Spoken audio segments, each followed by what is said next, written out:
Bueno, ahora vamos a explicar los ejercicios de esta semana. También tenemos que hacer algoritmos, pero ahora, aparte del algoritmo, también tenemos que hacer diagramas de flujo. Aquí está el diagrama y el algoritmo está acá. Voy a explicar.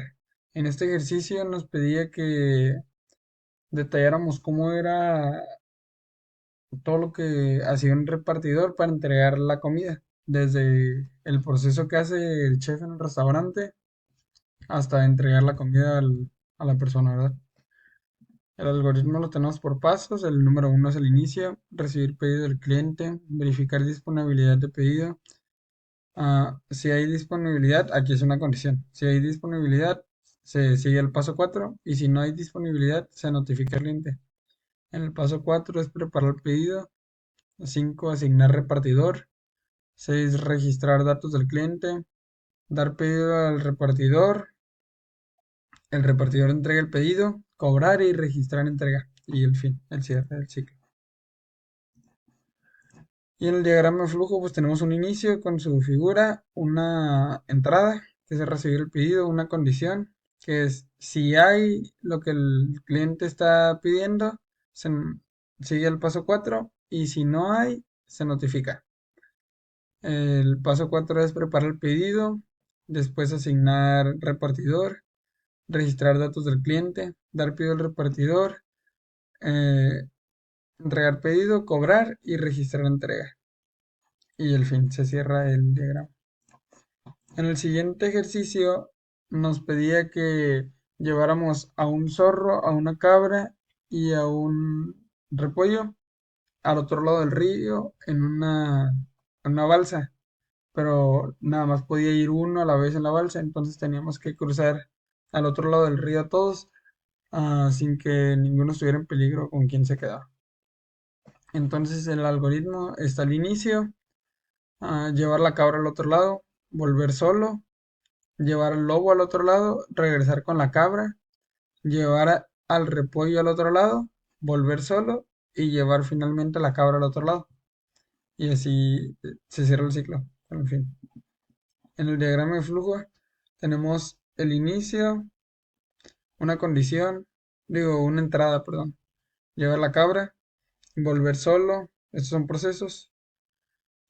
Llevar al lobo, regresar con la cabra, llevar al repollo, volver solo. Aquí utilizamos un conector de la misma página porque se nos acaba el espacio. Este está enumerado como uno y aquí uno y sigue. Llevar la cabra de nuevo y fin. Esto.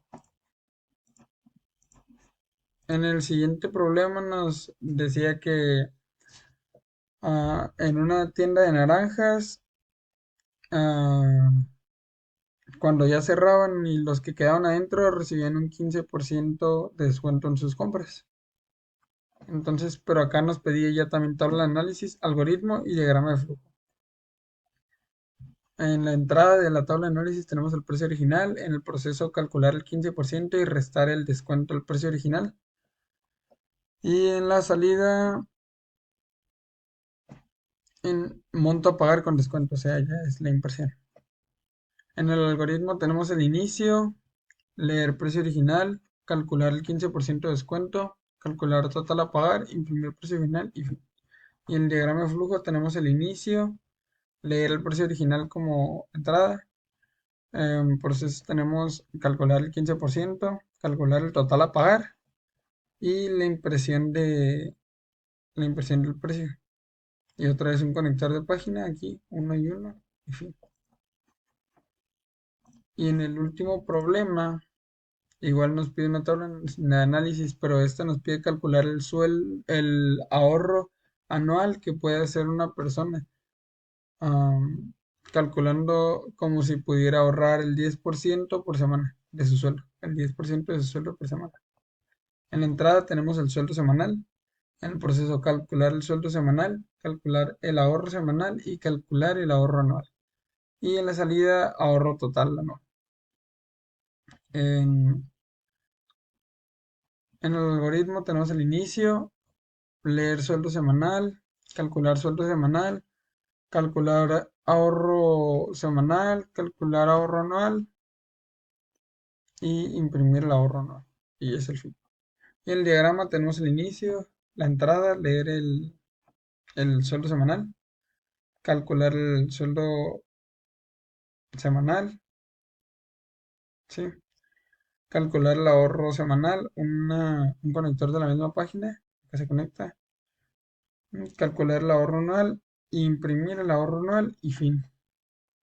Y ya estos serían los problemas de esta semana con su explicación.